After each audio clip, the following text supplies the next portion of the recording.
4th down and long. They're outside of Younghoe Koo field goal range. I think you call time out here and talk about it. You're going to have to go for it on 4th down. Georgia calls the timeout. 39 seconds left. The Bulldogs have 1 remaining. Younghoe Koo won the starting job from senior Alex Hanks a few weeks ago. A very strong leg, especially on kickoffs. He's a touchback machine. Over 70% of his kickoffs are touchbacks. Gives you an idea of how strong his leg is. We saw him nail that 48-yarder earlier, and that would have been good from 50-plus. And that's what this one is going to have to be, Clay, if they decide to kick the field goal. This is going to be around a 57-yarder if they decide that's the way they want to go. And head coach Willie Fritz talking to his offensive unit right now.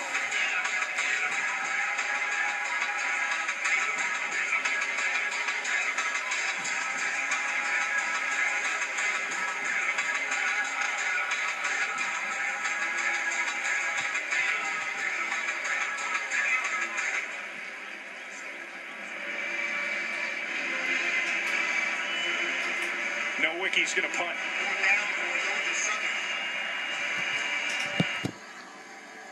Hustling to get back there is Terry Godwin. He wasn't expecting this. He scrambles to get back there at the 10.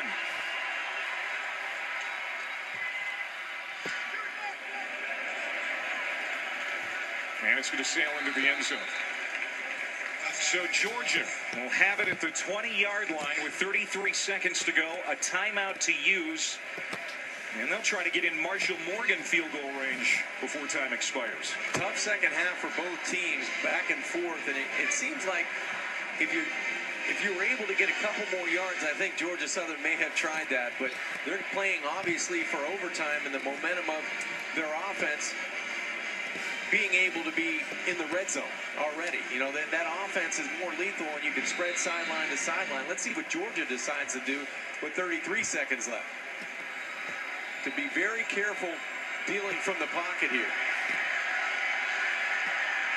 3 receivers set. Michelle in the backfield with Lambert. Throws over the middle. 1st down. Catch made by Blazevich.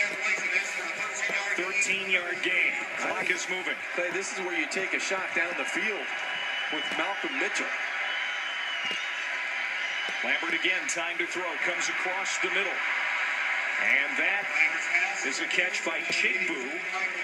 Gets out of bounds, 15 seconds to go. The reason why I say you put one up, you may get a pass interference call, which will stop the clock, give you some yardage close to the 50-yard line, if not on the other side of the 50 for the Bulldogs.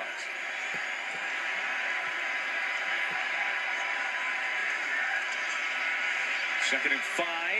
And Michelle stopped at the 39 by Ironhead Gallen. And the clock is going to run out. Yeah. I think you take a chance down the field instead of maybe going underneath in that situation. Some boos again from the crowd. They didn't like the way the first half ended. They're not happy with the way this regulation has ended as we're going to overtime.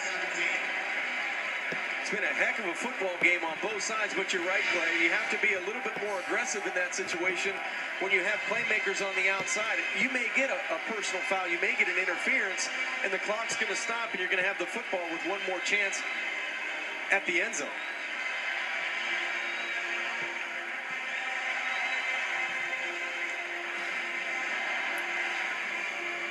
If you're just joining us, let's recap how this game has swung back and forth.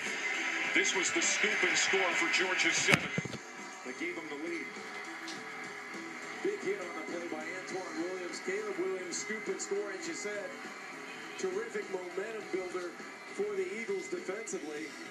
And then right back, a special teams error by Georgia Southern that gives Georgia the momentum. And then a terrific throw and catch from Lambert on the outside to Terry Goodwin for the touchdown. So where does the momentum lie now as we go into overtime? I would think it's on the Georgia side because, quite frankly, they're lucky they're going to overtime. I think Georgia Southern did what they wanted to do offensively and defensively. The special teams error led to points directly for the Bulldogs offense. And I think that head coach Mark Richt knows that he was in a battle. Now he has to find a way to create one or two plays that change the game in the Bulldogs' favor. Captain's coming out. The coin toss for the overtime. Mark Richt said before this game started, I don't want to have to play Georgia Southern. They are a scary bunch.